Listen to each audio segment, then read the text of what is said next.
कृपया चैनल को सब्सक्राइब करें। महाभारत के महान योद्धा अश्वत्थामा एक अनूठे और अद्वितीय चरित्र हैं, जो अमरत्व, शक्ति और त्रासदी के प्रतीक माने जाते हैं। अश्वत्थामा महर्षि द्रोणाचार्य और उनकी पत्नी कृपि के पुत्र थे, जो स्वयं एक ब्राह्मण और महान योद्धा थे। उनका जन्म दैवीय आशीर्वाद से हुआ था और उनके माथे पर एक चमकदार मणि विद्यमान थी, जो उन्हें अनूठी शक्ति और सुरक्षा प्रदान करती थी। बाल्यावस्था में अश्वत्थामा ने अपने पिता से अस्त्र शस्त्र और वेदों का गहन ज्ञान प्राप्त किया और वे महाभारत युद्ध के दौरान कौरव सेना के प्रमुख योद्धाओं में से एक बने। उनका जीवन संघर्षों, यश, दुर्भाग्य और अभिशापों से भरा रहा, जो आज भी इतिहास और पौराणिक कथाओं में अद्वितीय स्थान रखता है। अश्वत्थामा का बचपन कठिनाइयों से भरा था। उनके पिता द्रोणाचार्य निर्धन थे और अपने परिवार के पालन पोषण के लिए संघर्षरत रहते थे।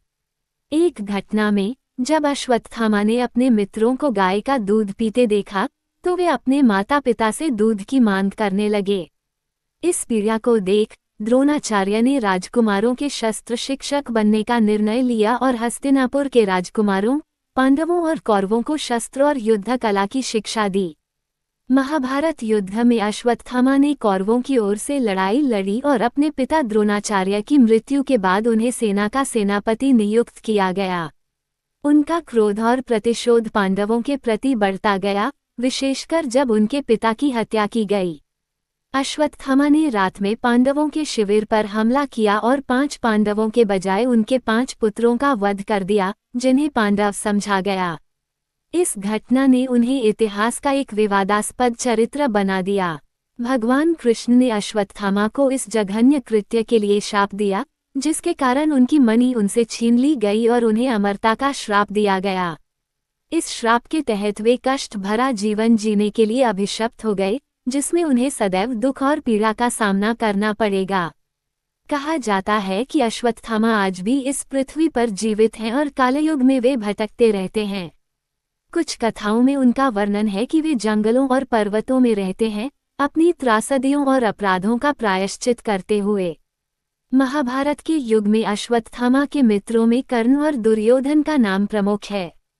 उन्होंने कर्ण के साथ अनेक गहरे संबंध साझा किए और दुर्योधन के प्रति उनकी निष्ठा अद्वितीय थी। अश्वत्थामा का विवाह और उनके संतान संबंधी विवरण कम उपलब्ध हैं, लेकिन वे अपने पिता की तरह एक ब्राह्मण योद्धा और गुरु के रूप में प्रतिष्ठित रहे। कहा जाता है कि कालयुग में भगवान विष्णु के अंतिम अवतार, कल्कि अवतार के समय अश्वत्थामा का एक महत्वपूर्ण भूमिका होगी। वे कल्कि अवतार को अपने अनुभवों और शक्ति का उपयोग करके सहायता करेंगे और धर्म की पुनर्स्थापना में योगदान देंगे। अश्वत्थामा का जीवन न केवल शक्ति और योद्धा गुणों का प्रतीक है, बल्कि यह हमें ये भी सिखाता है कि क्रोध और प्रतिशोध किस प्रकार जीवन को त्रासदी में बदल सकते हैं। उनकी कथा आज भी हमारे समाज में नैतिकता, धर्म और कर्तव्य के महत्व पर गहरा प्रभाव डालती है। भगवान कृष्ण और अश्वत्थामा के बीच की बहस, द्वंद्व और श्राप की घटना। महाभारत युद्ध के अंत में अश्वत्थामा और भगवान कृष्ण के बीच हुई घटना महाभारत की सबसे प्रसिद्ध और गूढ़ घटनाओं में से एक है। ये घटना धर्म, अधर्म और कर्मफल का गहरा पाठ सिखाती है। अश्वत्थामा ने पांडवों के शिविर पर रात के समय हमला कर दिया, यह मानते हुए कि वे पांडवों को खत्म कर देंगे। लेकिन उन्होंने गलती से पांडवों के 5 पुत्रों, द्रौपदी के पुत्रों का वध कर दिया। कृष्ण और अश्वत्थामा का संवाद। जब पांडव इस क्रूर घटना का पता लगाते हैं, तो वे अश्वत्थामा का पीछा करते हैं। अर्जुन उन्हें पकड़ते हैं और भगवान कृष्ण के समक्ष ले आते हैं। द्रौपदी, जो अपने पुत्रों की मृत्यु से शोकग्रस्त थी, अश्वत्थामा को माफ करने का अनुरोध करती हैं। लेकिन भगवान कृष्ण और पांडव इसे धर्म और अधर्म के संदर्भ में देखते हैं। अश्वत्थामा ने अपनी रक्षा के लिए ब्रह्मास्त्र का उपयोग किया, लेकिन भगवान कृष्ण ने अर्जुन को ब्रह्मास्त्र से उसका प्रतिकार करने को कहा। परिणामस्वरूप भगवान कृष्ण ने अश्वत्थामा को कड़े शब्दों में फटकार लगाई।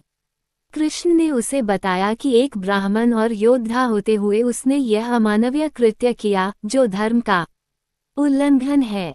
कृष्ण का श्राप और अश्वत्थामा की सजा। भगवान कृष्ण ने अश्वत्थामा से उसकी मणि छीन ली, जो उसकी शक्ति और अमरता का स्रोत थी। उन्होंने अश्वत्थामा को ये श्राप दिया। अमरता का श्राप। अश्वत्थामा को अमर रहना होगा और कालयुग के अंत तक अपने पापों का भार ढोना होगा। घाव और पीड़ा। उसके शरीर से हमेशा खून और पीव बहता रहेगा और वह एकाकी जीवन व्यतीत करेगा। मानव समाज से बहिष्कृत, वह सदैव मानव समाज से दूर रहेगा और जंगलों में भटकता रहेगा। कृष्ण के श्राप का समाधान।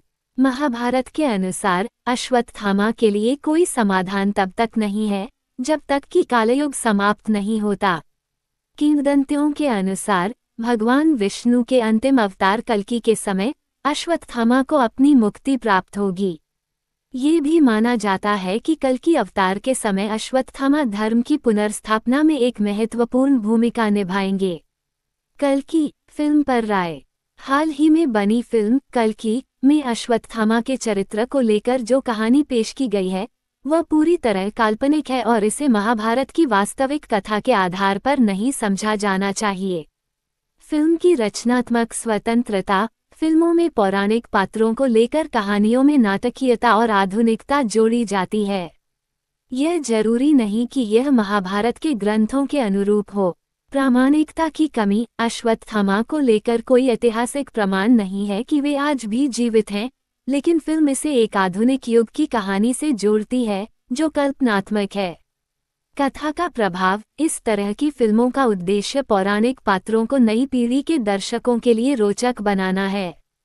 हालांकि यह जरूरी है कि लोग पौराणिक कथाओं और रचनात्मक स्वतंत्रता के बीच के अंतर को समझें।